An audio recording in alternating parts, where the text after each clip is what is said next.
इयत्ता 10वीच्या विज्ञान व तंत्रज्ञान भाग 1 मधील दुसरे प्रकरण मूलद्रव्यांचे आवर्ती वर्गीकरण याचा 5वा भाग आधुनिक आवर्त सारणीची रचना पाहूया. तत्पूर्वी मागील भागात जे पाहिलं त्यावर एक दृष्टिक्षेप टाकूया. मागच्या भागात आपण मेंडेलीवचा आवर्ती नियम पाहिला. मेंडेलीवच्या आवर्त सारणीतील 3 गुण आणि 4 त्रुटी पाहिल्या. आज आपण आधुनिक आवर्त सारणी पाहणार आहोत.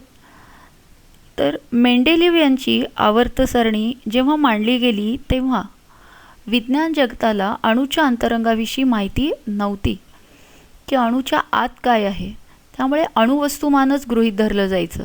पण जेव्हा 1904 मध्ये जे थॉम्सन यांनी इलेक्ट्रॉनचा शोध लावला तेव्हा अणूच्या अंतरंगाबद्दल सर्वांना माहिती समजली आणि इलेक्ट्रॉनच्या शोधानंतर मग इलेक्ट्रॉनची संख्या आणि अणुअंक यांच्यामध्ये काही संबंध आहे का याचा वैज्ञानिक वेध घेऊ लागले. 1913 मध्ये इंग्लिश वैज्ञानिक हेनरी मोझले यांनी प्रयोग केले आणि त्या प्रयोगात त्यांनी एक्स-रे नलिका वापरली आणि निष्कर्ष काढले की मूलद्रव्याचा अणुअंक म्हणजेच त्या मूलद्रव्याच्या अणुकेंद्रकावरील धनप्रभार किंवा प्रोटॉनची संख्या असते. आणि ह्या शोधामुळे अणुअंकाला महत्त्व प्राप्त झाले. यापूर्वी अणुअंक म्हणजे त्या अणूचा आवर्त सारणीतील केवळ क्रमांक दर्शवणारी संख्या होती. पण मोझले यांच्या या प्रयोगाने असे लक्षात आले की अणुवस्तुमानापेक्षा अणुअंक हाच मूलद्रव्यांचा अधिक मूलभूत गुणधर्म आहे. म्हणजे यापूर्वी डोबेरायनर, न्यूलँड, मेंडेलीव यांनी जे अणुवस्तुमानाला महत्त्व दिलं होतं त्याऐवजी अणुअंक हाच मूलभूत गुणधर्म आहे असं मोझले यांनी निदर्शनास आणून दिलं. त्यानुसार मेंडेलीवच्या आवर्ती नियमात बदल केले गेले आणि आधुनिक आवर्ती नियम मांडला. तर आधुनिक आवर्ती नियम पहा. मूलद्रव्यांचे गुणधर्म हे त्यांच्या अणुअंकांचे आवर्तीफल असतात. तर यापूर्वी जे आपण मेंडेलीवचा आवर्ती नियम पाहिला होता तो पहा. मूलद्रव्यांचे गुणधर्म हे त्यांच्या अणुवस्तुमानांचे आवर्तीफल असतात असं म्हणत होतो. आता आधुनिक आवर्ती नियमामध्ये आपण अणुअंक हा शब्द वापरणार आहोत. तर हे दोन्ही नियम लक्षात ठेवायचे. तर ह्या आधुनिक आवर्ती नियमाचा वापर करून आधुनिक आवर्त सारणी तयार केली गेली, ज्याला आपण आवर्त सारणीचं दीर्घरूप असेही म्हणतो. कारण आज तागायत जी मूलद्रव्ये शोधली गेली त्या सर्व मूलद्रव्यांना ही आवर्त सारणी सामावून घेते. तर आधुनिक आवर्त सारणी म्हणजे काय पहा. मूलद्रव्यांची मांडणी त्यांच्या अणुअंकांच्या चढत्या क्रमाने केल्यावर मूलद्रव्यांचे जे वर्गीकरण मिळते त्यालाच आधुनिक आवर्त सारणी असे म्हणतात. म्हणजे आधुनिक आवर्त सारणीत मूलद्रव्यांना अणुअंकांच्या चढत्या क्रमाने मांडलेलं आहे. ह्या आधुनिक आवर्त सारणीमुळे किंवा अणुअंकांप्रमाणे मूलद्रव्यांना मांडल्यामुळे मेंडेलीवच्या आवर्त सारणीमध्ये ज्या त्रुटी अणुवस्तुमानामुळे निर्माण झाल्या होत्या त्या बऱ्याचशा नाहीशा झालेल्या आपल्याला दिसतात. त्यातली एक जी त्रुटी होती जी हायड्रोजनच्या स्थानाबद्दल की हायड्रोजनच्या स्थानाबद्दलचा संदेह आधुनिक आवर्त सारणीमध्ये सुद्धा दूर होत नाही.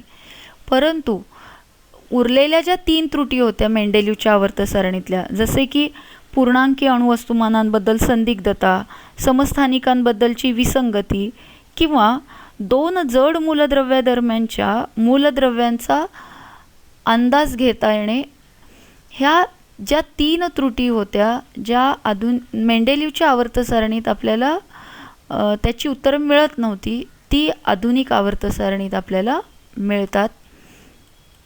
आणि जर आपण आधुनिक आवर्त सारणीचा विचार केला तर आधुनिक आवर्त सारणीमध्ये अणुअंक आणि त्याचे इलेक्ट्रॉन स्वरूपण यांच्यामध्ये संबंध स्पष्ट दिसून येतो. कारण अणुअंक म्हणजे प्रोटॉन किंवा इलेक्ट्रॉनची संख्या होती आणि त्यामुळे अणुअंकाचा संबंध हा इलेक्ट्रॉन स्वरूपणाशी आपल्याला दिसून येतो. या आधुनिक आवर्त सारणीची रचना पाहूया. आधुनिक आवर्त सारणीमध्ये ज्या उभे स्तंभ आहेत त्या उभ्या स्तंभांना गण असे म्हणतात. तर आपण हे मेंडेलिव्हच्या आवर्त सारणीवेळी पाहिलेले की उभे म्हणजे गण असं लक्षात ठेवणार आहे. मेंडेलिव्हच्या आवर्त सारणीत एकूण 8 गण होते, पण आधुनिक आवर्त सारणीमध्ये 1 ते 18 गण आहेत. आणि आडव्या ज्या ओळी आहेत त्यांना आवर्त म्हणतात आणि असे 1 ते 7 आवर्त आहेत. ह्या गण आणि आवर्तांच्या रचनेतून ज्या चौकटी तयार होतात त्या प्रत्येक चौकटीच्या ठिकाणी एक एक मूलद्रव्य बसवलेलं आहे. अशा पद्धतीनं 7 आवर्त आणि 18 गणांनी मिळून जी सारणी तयार झाली आहे, या सारणीच्या तळाशी आणखीन 2 ओळी स्वतंत्रपणे दाखवलेल्या आहेत. तर आधुनिक आवर्त सारणी आपण पुढच्या स्लाइड्समध्ये पाहणारच आहोत. आता फक्त रचना समजून घ्या की त्यांना स्वतंत्रपणे ज्या 2 ओळी दर्शवलेल्या आहेत त्यांना लॅन्थेनाइड श्रेणी आणि ॲक्टिनाइड श्रेणी असे म्हणतात. आधुनिक आवर्त सारणीमध्ये एकूण 118 मूलद्रव्यांसाठी जागा आहेत. संपूर्ण आवर्त सारणी नीट समजावून घेण्यासाठी तिला 4 खंडात विभागलेलं आहे.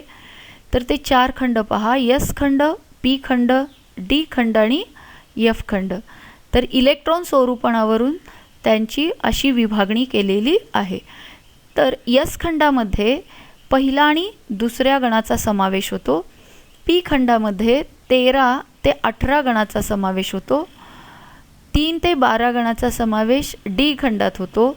तर लॅन्थेनाइड आणि ॲक्टिनाइड श्रेणीचा समावेश F खंडात होतो. तर ही सर्व माहिती आपण पुढच्या स्लाइडमध्ये पाहूया. तर आधुनिक आवर्त सारणी इथं दर्शवलेली आहे. जर आपण पाहिले तर उभे जे स्तंभ आहेत असे 1, 2 या पद्धतीनं एकूण 18 उभे स्तंभ आहेत. तर यांना आपण गण असे म्हणतो. आणि आडव्या ओळी जर पाहिल्या तर ही पहिली आडवी ओळ आहे ज्याच्यामध्ये फक्त 2च मूलद्रव्य आहेत, हायड्रोजन आणि हेलियम. दुसरं आवर्त यामध्ये एकूण इथं 2 मूलद्रव्य आहेत, लिथियम, बेरिलियम आणि इकडे 6 मूलद्रव्य, असे एकूण 8 मूलद्रव्य आहेत. तिसऱ्या आवर्तामध्ये सुद्धा एकूण 8 मूलद्रव्य आहेत. म्हणजे अशा पद्धतीनं 7 आडव्या ओळी आहेत. 1, 2, 3, 4, 5, 6 आणि 7 आडव्या ओळी आहेत, म्हणजे 7 आवर्त आहेत. तर चौथ्या आणि 5व्या आवर्त जर आपण पाहिलो तर यामध्ये पहा प्रत्येक गणामध्ये मूलद्रव्य आहे, म्हणजे असे 18 मूलद्रव्य आहेत. या दोन्ही आवर्तामध्ये तुम्हाला MCQला वगैरे हा प्रश्न विचारला जाऊ शकतो की चौथ्या आवर्तामध्ये एकूण टिंबटिंब मूलद्रव्य आहेत. तर एकूण 18 मूलद्रव्य आहेत. तर दुसऱ्या आणि तिसऱ्या आवर्तात 8च मूलद्रव्य आहेत. पहिल्या आवर्तात 2 मूलद्रव्य आहेत. तसं 6वा आवर्त जर आपण पाहिलो तर इथं सीझियम आहे, बेरियम आहे, त्यानंतर 57 ते 51 लिहिलेलं आहे आणि इथे एक चिन्ह दर्शवलं आहे, ते खाली इथं दर्शवलं आहे पहा. तर 57 ते 71. तर 57, 71 हे त्या मूलद्रव्याचे अणुअंक दर्शवतात. म्हणजे त्या मूलद्रव्यामध्ये एवढे इलेक्ट्रॉन किंवा एवढे प्रोटॉन आहेत हा तो आकडा दर्शवत असतो. तर इथं लॅन्थेनम असं लिहिलेलं आहे. तर लॅन्थेनमपासून एकूण पुढं 14 मूलद्रव्ये आहेत. तर म्हणून लॅन्थेनमपासून सुरुवात झाली म्हणून याला लॅन्थेनाइड श्रेणी म्हणतात. यांना एकाच चौकटीत का बसवलेलं आहे तर ह्या सर्वांची मूलद्रव्य या सर्व मूलद्रव्यांचे गुणधर्म समान आहेत, त्यामुळे यांना एकच स्थान दिलेलं आहे.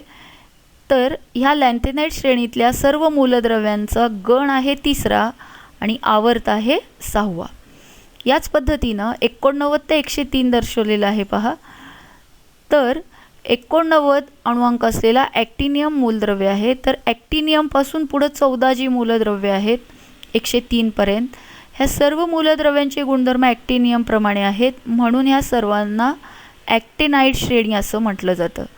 तर ह्या सर्वांना ह्या एकाच चौकटीत बसवलेले आहे आणि यांचा गण क्रमांक आहे 3 आणि आवर्त क्रमांक आहे 7. तर तुम्हाला MCQला हेही विचारलं जाऊ शकतं की लॅन्थेनाइडचा आवर्त क्रमांक सांगा. तर लॅन्थेनाइड श्रेणीचा आवर्त क्रमांक हा 6 आहे, तर ॲक्टिनाइडचा 7 आहे. गण दोघांचाही समान आहे. तिसऱ्या गणात हे सर्व मूलद्रव्य आहेत. तर ही झाली आवर्त सारणीची पायाभूत रचना.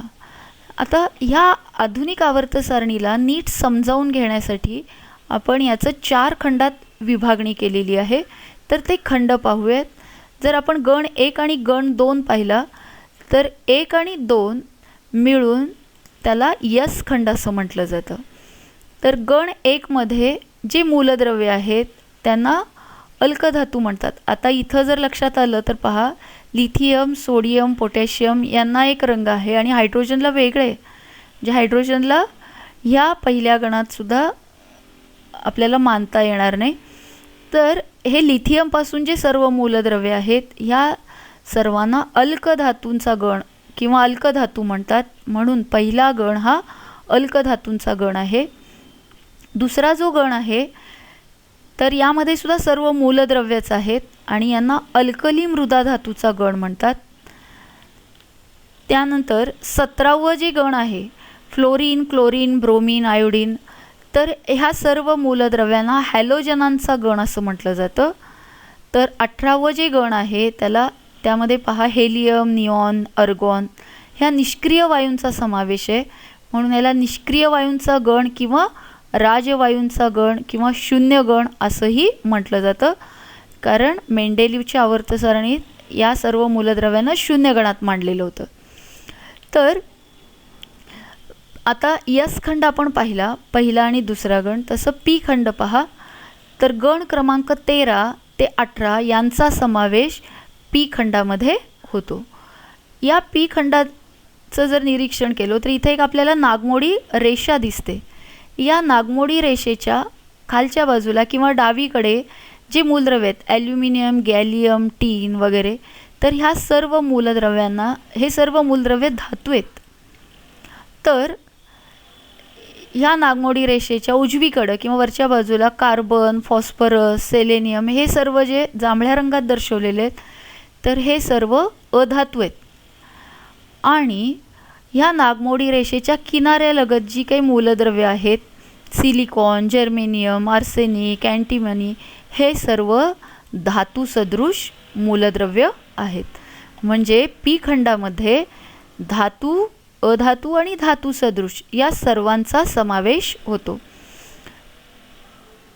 यस खंडात केवळ धातू आहेत, तर पी खंडात धातू, अधातू आणि धातू सदृश सर्व ही प्रकारचे मूलद्रव्य आहेत. त्यानंतर गण क्रमांक 3 ते गण क्रमांक 12 यांना डी खंड असं म्हणतो. तर या डी खंडातल्या मूलद्रव्यांना संक्रामक मूलद्रव्य असंही म्हणतात, कारण ही मूलद्रव्य 2 संयुजा दाखवतात.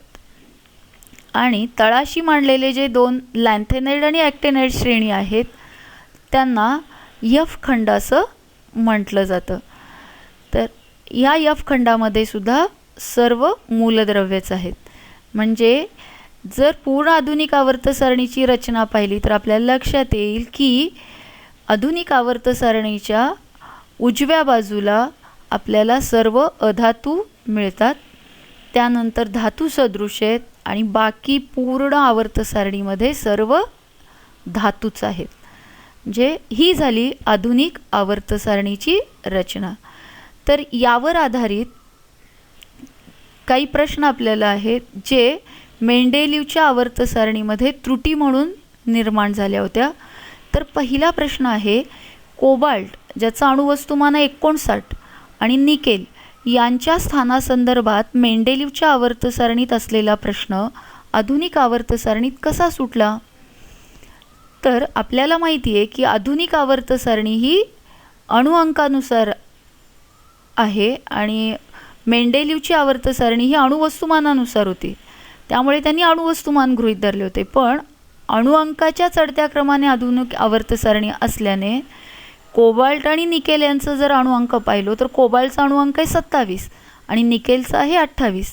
त्यामुळे साहजिकच ज्याचा अणुअंक कमी त्या मूलद्रव्याला आधी स्थान दिलेलं आहे, त्यामुळे आवर्त सारणीमध्ये कोबाल्टला निकेलच्या आधीचं स्थान दिलं आहे किंवा कोबाल्ट नंतर निकेलला मांडलेलं आहे.